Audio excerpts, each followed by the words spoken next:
Welcome back. তো কেমন আছো তোমরা? রাফি গল্পর সিজন 4 পার্ট 1 নিয়ে এসে পড়ছি। কি তোমরা সবাই অবাক হয়ে গেছো তাই না? অবাক হওয়ার কিছুই নেই, সিজন 4 মারাত্মক। তো বেশি কথা না কয়ে ভিডিও শুরু করা যাক। যতদিন বেঁচে আছি এই হাত আর কখনোই ছাড়বো না। I love you Rafi. Rafi বলল I love you too Mim. তারপর ঋতু কান্নার কণ্ঠে বলল, ঋতু বলল আমি তো মরেই যাচ্ছিলাম, কেন তুমি আমাকে বাঁচালে? আর কেনই বা আমাকে তোমার মায়ায় ফেললে? রাফি নিশ্চুপ হয়ে আছে। এদিকে মিমের বাবা সেই নার্সকে বলল, মিমের বাবা বলল হৃদির সাথে যোগাযোগ করার কোনো ব্যবস্থা আছে কিনা? নার্স বলল হসপিটালের খাতায় হয়তো হৃদির নাম্বার বা ঠিকানা লেখা থাকতে পারে। মিমের মা বলল তাহলে তাড়াতাড়ি খোঁজো। এই বলে মিমের বাবা মা আর সেই ডাক্তার হসপিটালের খাতায় হৃদির নাম্বার বা ঠিকানা খুঁজতে লাগলো। কিছুক্ষণ পর নার্স বলল এই তো হৃদির নাম্বার পেয়েছি। মিমের বাবা বলল তাড়াতাড়ি হৃদির কাছে ফোন করো। তারপর তারা হৃদির কাছে ফোন করে রাফিদের বাড়ির ঠিকানা নিয়ে রওনা দেয়। এদিকে ঋতু রাফিকে বলল আমি তোমাকে অনেক কষ্ট দিয়েছি, আমার জন্য তোমার এত বছর জেল খাটতে হয়েছে, এই আমার পাপের ফল। আর মিম তোমাকে অনেক ভালোবাসে, আমি চাই না মিমের ভালোবাসাটা এইভাবে নষ্ট হোক। আমি তোমাকে আর কষ্ট পেতে দিব না, তুমি মিমকেই বিয়ে করো। এই বলে ঋতু রাফির আব্বু আম্মুকে বলল। ঋতু বলল ফুপা আমি চাই আপনারা মিম আর রাফিকেই বিয়ে দিন, আমি তাদের ভালোবাসা নষ্ট করতে চাই না। রাফির আব্বু বলল তুমি ঠিক বলছো মা। এমন সময় মিমের বাবা মা সেখানে পৌঁছে গেল এবং সবাইকে বলল থাম তোরা। এই কথা শুনে সবাই অবাক হয়ে গেল আর ভাবতে লাগলো ইনারা কারা। তখন রাফি বলল বাবা ইনারা হচ্ছে মিমের বাবা মা। তারপর রাফির আব্বু আম্মু মিমের আব্বু আম্মুর সাথে পরিচয় হলো এবং রাফি আর মিমের বিয়ের কথা বলল। তখনও মিমের আব্বু মিমকে বলল, মিমের বাবা বলল মা আমি আমার অজান্তেই তোর সুখের কথা ভেবে তোকে অনেক কষ্ট দিয়ে ফেলছি। আমি ভেবেছিলাম মাসুদের সাথে বিয়ে হলে তুই অনেক সুখে থাকবি, কিন্তু সেই মাসুদ তোকে মেরে ফেলতে চেয়েছিল। তখন রাফি মিমের বাবাকে বলল মাসুদ মিমকে মেরে ফেলতে চেয়েছিল মানে? তারপর রাফিকে মিমের বাবা বলল, মিমের মা বলল হ্যাঁ বাবা, মাসুদ নিজের জন্মদিনে মিমকে ঘুমের ওষুধ খাইয়ে মিমের সাথে খারাপ কাজ করে মোবাইলে ভিডিও করে রাখে, আর সেই ভিডিও ভয় দেখিয়ে মিমকে বাধ্য করে তোমার সাথে খারাপ ব্যবহার করতে। তখন রাফি চিৎকার করে বলে ওঠে, রাফি বলল ওই ভিডিও মিম আর মাসুদের না, তার প্রমাণ আমার হাতে থাকা মাসুদের এই ফোন। তারপর মিমের বাবা মা মিম সহ সবাই অবাক হয়ে গেল।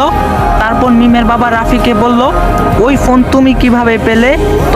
তখন রাফি বলল আপনারা যখন আমাকে ভুল বুঝে বাড়ি থেকে বের করে দেন তখন আমি রাস্তা দিয়ে হাঁটার সময় দেখি একটা বাচ্চা কান্না করছে।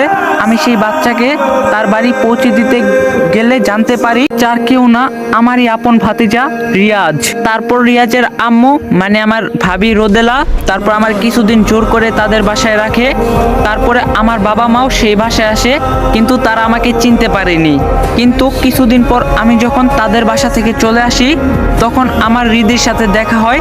তারপর হৃদি আর আমি রাস্তা দিয়ে যাওয়ার সময় হৃদির অ্যাক্সিডেন্ট হয়। তখন হৃদিকে নিয়ে আমি হসপিটালে যাই, আর হৃদিকে হসপিটালে রেখেই রোদেলা ভাবির বাবার দেওয়া চাকরির কাজে আমি ঢাকায় যাই। ঢাকা থেকে এসে আমি হৃদিকে দেখতে যাওয়ার সময় রাস্তার পাশে একটা ফোন পাই। তারপর অনেক চেষ্টা করার পর এবং ফোনের লক খোলার পর দেখি এটা মাসুদের ফোন। তারপর আমি ফোনের গ্যালারিতে ঢুকে দেখি এই ভিডিও যেখানে মিম নেই, অন্য কোনো মেয়ে ছিল। তখনই মিমের মা বলল মিম যখন জানতে পারে যে এই ভিডিও তার না এবং মাসুদ আর মাসুদের মা আমাদের সম্পত্তি লোভে মিমকে বিয়ে করতে চায়, তখন মিম মাসুদের নামে থানায় মামলা করতে যায়। আর এই কথা কোনোভাবে মাসুদ জানতে পেরে মিমকে গুলি করে মেরে ফেলতে চায়। রাফি মিমের আব্বু আম্মুর কাছে জানতে চায় যে মাসুদ এখন কোথায় আছে। তখন তারা বলে যে মাসুদ এখন জেলে আছে। এদিকে মিমের যেখানে গুলি লেগেছিল সেখানে অনেক যন্ত্রণা করছে। তার কিছুক্ষণ পরে মিম হঠাৎ করে সেখানে জ্ঞান হারিয়ে ফেলে। তারপর রাফি আর ঋতু মিমকে নিয়ে হসপিটালে যায়। মিমকে হসপিটালে নেওয়ার পর সেখানে থাকা এক নার্স মিমকে চিনতে পারে, কারণ মিম একটা বড় ডাক্তার, সে মিমের সাথেও কাজ করছে। মিমকে হসপিটালে ভর্তি করার সময় নার্স রাফিকে জিজ্ঞাসা করলো রোগী আপনার কি হয়? রাফি তখন নার্সকে বলল আমার ওয়াইফ হয়। একথা শুনে ঋতু রাফির দিকে তাকিয়ে থাকলো এবং ঋতুর দু চোখে পানি চলে আসলো। তারপর ঋতু তার মুখ লুকিয়ে চোখের পানি মুছলো। কেন জানি ঋতু রাফির মুখের কথা শুনে অনেক কষ্ট পাইছে, কারণ ঋতু তার ভুল বুঝতে পারছে। এই কয়দিনে ঋতু রাফিকে অনেক ভালোবাসি ফেলছে। তারপর মিমকে ভর্তি করে নার্স রাফিকে ডেকে বলল, মিম ম্যাডামের এখন অবস্থা কি ভালো? আচ্ছা, মিম ম্যাডামের এমন অবস্থা কিভাবে হলো? রাফি নার্সকে বলল, তুমি কি মিমকে চিনো? নার্স বলল, আমি মিম ম্যাডামকে অনেক আগে থেকেই চিনি। আমি এখানে চাকরি করার আগে ফরিদপুর একটা বড় হসপিটালে চাকরি করতাম, সেখানে ডাক্তার ছিল মিম ম্যাডাম। ওখান থেকে মিম ম্যাডামকে আমি চিনি। মিম ম্যাডামের সাথে আমি অনেক দিন কাজ করছি। তারপর ওই হসপিটাল থেকে বদলি হয়ে আমি এখানে এসেছি। তারপর রাফি সেই নার্সকে বলল, মাসুদ নামের এক ছেলে তাকে গুলি করে খুন করতে চেয়েছিল।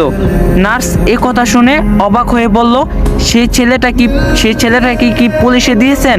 রাফি বলল, সে এখন জেলে আছে। তারপর নার্স রাফিকে বলল, মিম ম্যাডামের মতো মানুষ হয় না, এত ভালো একটা মানুষ কে, সে কেন মারতে চেয়েছিল? তখন রাফি নার্সকে সব কথা বলল। এদিকে রাফির বাবা এবং রোদেলা ভাবি সবাইকে বলল, মিম এখন অনেক অসুস্থ, আগে সে সুস্থ হোক, তারপর রাফি আর মিমকে ধুমধাম করে বিয়ে দিব। এ কথা বলে তারা সবাই হসপিটালের দিকে রওনা দেয়। তারপর মিমের অসুস্থর কথা জানতে পেয়ে মাসুদের মা মিমকে মারতে চায়। এই জন্য মাসুদের মা মিমকে যেই ডাক্তার চিকিৎসা করছে সেই ডাক্তারের সাথে কথা বলে। মাসুদের মা ডাক্তারকে বলল, আমি তোমাকে 2 লাখ টাকা দিব, মিমকে মেরে ফেলতে হবে। ডাক্তার বলল, আমি একজন ডাক্তার, আমি এটা পারবো না। তখন মাসুদের মা বলল, আমি তোমাকে 5 লাখ টাকা দিব মিমকে মারার জন্য। ডাক্তার টাকার লোভ সামলাতে না পেরে রাজি হয়ে গেল। এদিকে মিমের জ্ঞান ফিরছে। জ্ঞান ফেরার সাথে সাথে মিম রাফি বলে চিৎকার করে উঠল। রাফি নার্সের সাথে কথা বলা বাদ দিয়ে দৌড়ে গেল মিমের কাছে। গিয়ে রাফি মিমকে শক্ত করে জড়িয়ে ধরে তার কপালে চুমু দিল। ঋতু সব দেখছে আর কষ্ট পাচ্ছে।